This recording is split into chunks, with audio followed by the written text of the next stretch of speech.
Sally Yates says you went rogue. Isn't that accurate? It is not accurate. Well, why would she say that? She sure didn't compliment you. I was sitting right here, bigger than Dallas. Listen to her. She said you went rogue. Now you're investigating the Republican nominee for President of the United States. Okay, no. You've already finished with the Democratic nominee.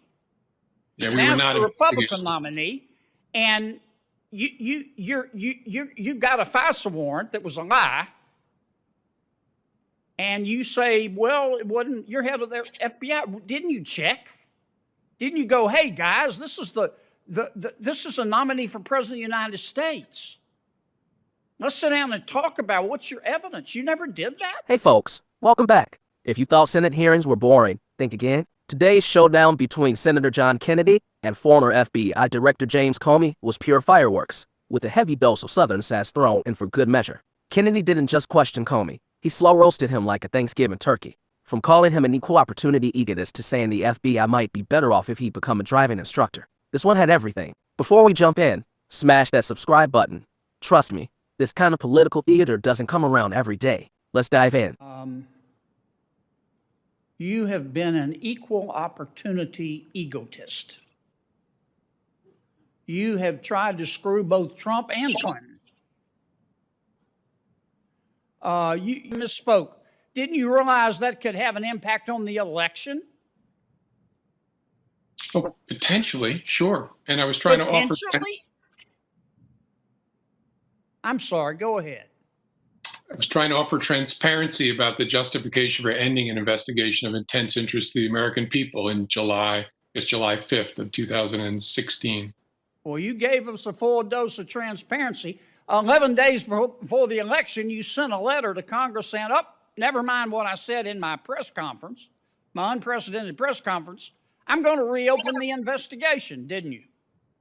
Correct. I didn't say what you just said in the letter, but I told the chairs of the committees we were reopening the investigation to examine some additional material. And then a few days later, right before the election, you said, never mind. She didn't do anything. No, I said the examination was completed and it doesn't change our view. And we're not talking about a parking ticket here. We're talking about the Democratic nominee for President of the United States, the most powerful person in the free world. And you didn't think that would have an impact on the election? Oh, I knew it could potentially have an impact no matter what we did. And you don't like attention? Yes, both of those things are true at the same time. Sometimes you have to make hard decisions and you don't like attention. Let's talk about Trump. You didn't really care about Dr. Page, did you? You wanted Trump, didn't you? That is not accurate. Yeah. When you went and got these warrants to investigate Dr. Page, that you don't remember much about, what did that allow you to do? Could you follow him around? First, I didn't, Senator, go get any warrants. The investigative team and the lawyers from DOJ got offers. Right. Could you follow him around with the authority from FISA? No, you didn't need authority from FISA to follow someone around. This was about electronic surveillance. Oh, so you could wiretap him? It allowed you to collect electronic communications that he was engaged in. You can wiretap him? Yeah, that's the old-fashioned term, but yes, it gave you authority to collect electronic communications. Almost no one uses. Could you bug him?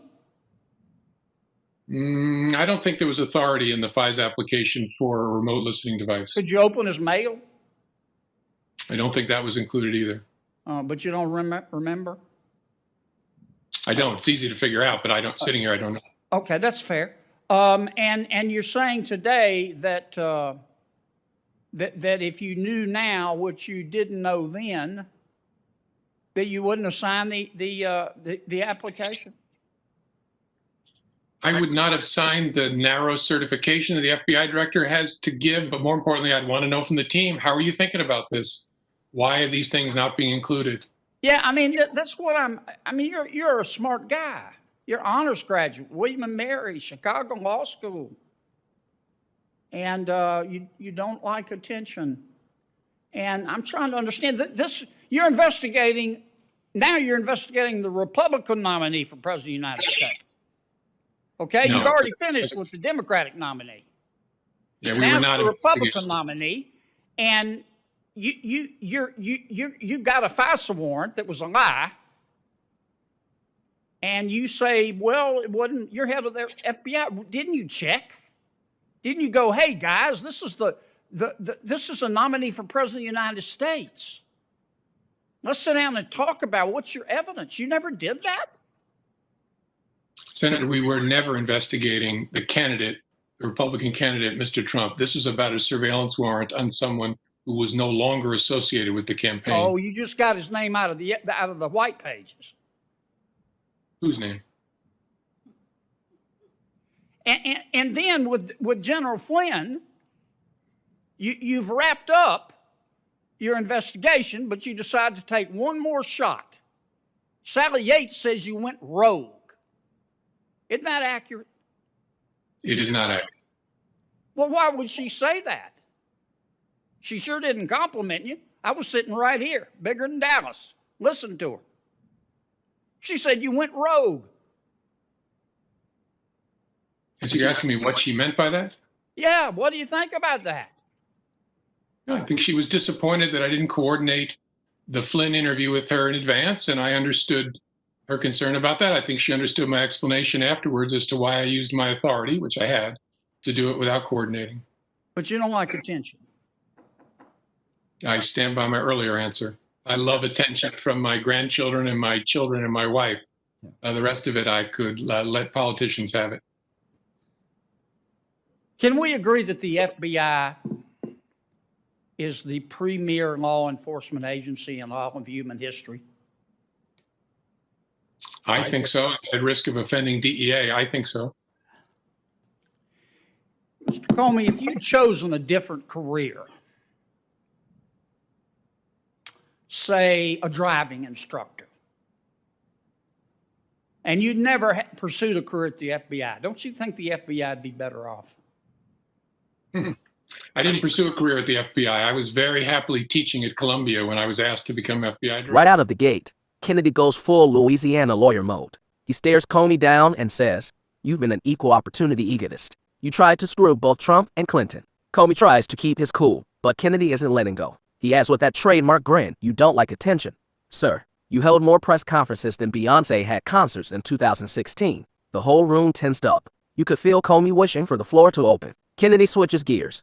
Let's talk about that Clinton email investigation. He hammers Comey for holding a press conference, then writing that infamous letter to Congress just 11 days before the election. Kennedy goes, "You gave us transparency. All right, 11 days before America voted. That's not transparency. That's TNT." Comey admits, "I knew it could have an impact." Kennedy leans back and says, "Well, bless your heart. You sure did." That one had even the staffers trying not to smirk. Then Kennedy drops the big one, the Trump investigation. "You weren't really after Carter Page, were you? You wanted Trump?" Comey stone-faced. "That's not accurate, Senator." Kennedy fires back. "You were head of the FBI investigating the Republican nominee for president. You didn't think maybe, just maybe.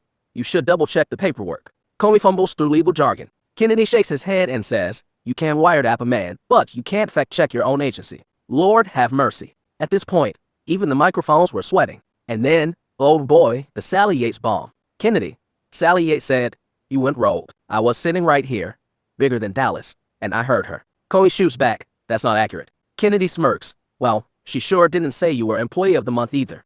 Comey tries to justify it, talking about authority and procedure. Kennedy rolls his eyes and says, "You call it authority. The rest of us call it freelancing." Even Comey had to fight back a grin on that one. Then came the knockout line.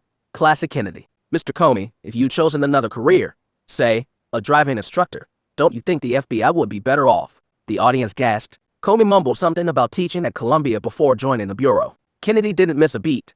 "Well, maybe you should have stayed there, Professor. Less drama, fewer wiretaps." At that moment, you knew it was over. Kennedy won. Comey 0. That hearing was part Senate oversight, part comedy roast, and 100% Southern justice. Kennedy turned that committee room into a courtroom, and Comey into the witness nobody wanted to be. If there's one thing we learned today, is that Senator Kennedy doesn't just ask questions, he cross-examines souls. If you enjoyed this breakdown, smash that like button, subscribe, and turn on notifications so you don't miss the next Washington Showdown. Thanks for watching. Stay sharp, stay free. See you in the next one.